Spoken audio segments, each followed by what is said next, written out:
করে রাখুন এবং আমাদের ফেসবুক পেজ সময় 12টা 12-এ ফলো করে পাশে থাকুন। আজ আমরা কথা বলবো সেই বিশ্বাসঘাতকতা নিয়ে, যা বাইরের শত্রুরা করে না, করে আমাদের ভেতরের মানুষগুলো। আপনজনের কাছ থেকে পাওয়া আঘাত কেন এত গভীর হয়? কারণ আপনি আপনার হৃদয়ের দরজা খুলে তাকে বিশ্বাস করেছিলেন।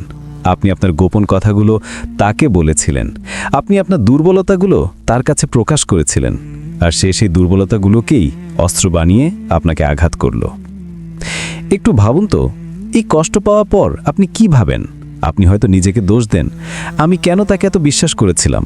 আপনি হয়তো সেই মানুষটাকে অভিশাপ দেন, যেন আল্লাহ তাকে কোনোদিন ক্ষমা না করেন।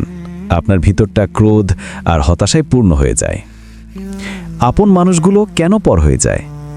আসলে এই দুনিয়ার সম্পর্কগুলোর ভিত্তি খুব নড়বড়ে। এটা আল্লাহর সৃষ্টি করা নিয়ম। মানুষ পর হয়ে যায় মাত্র 3টি কারণে। 1, স্বার্থের